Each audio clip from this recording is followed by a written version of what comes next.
ប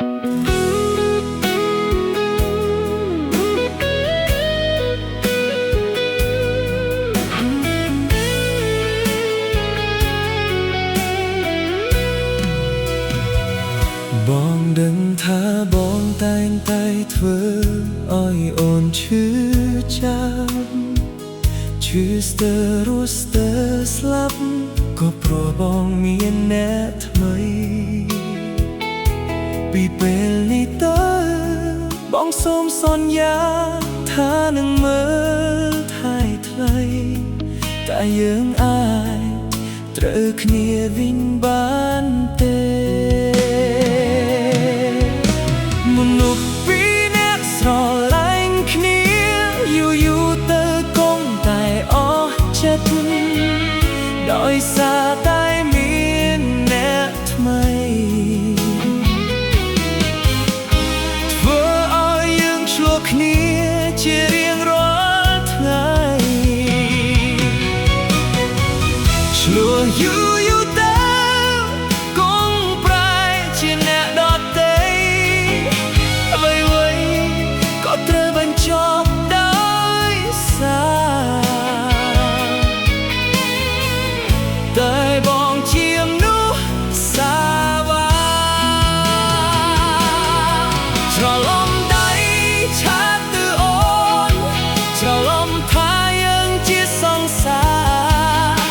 ច្រឡំថាពួកយើងមិនទាន់បែកគ្នា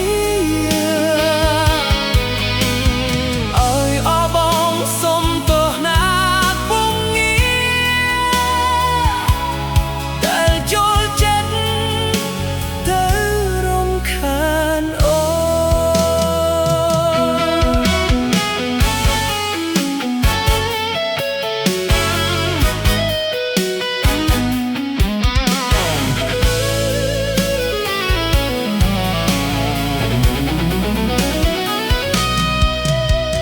ភ្លេចគេថាពួកយើងបែកគ្នាយូរហើយអូសង្សារអើយតាធ្វើយ៉ាងណាទើបបំភ្លេចអូនបានបើចិត្តមួយនេះនៅតែគិតគ្រប់រឿងសាងរួមគ្នាមនុស្សពីរនាក់ស្រឡាញ់គ្នាយូរទៅគង់តែអស់ចិត្តដោយសារតែមានអ្នកថ្មីធ្វើឲ្យយើងឆ្លោះគ្នាជារៀងរាល់ថ្ងៃឆ្លោះយូរទៅគង់ប្រែជាអ្នកដទៃអ្វីៗក៏ត្រូវបញ្ចប់ដោយសារតែបងជាមនុស្សសាវ៉ាច្រឡំដៃឆាតទៅអូនច្រឡំថាយើងជាសង្សារច្រឡំថាពួកយើងមិនទាន់បែកគ្នាឲ្យបងសុំទោសណាពុំងារ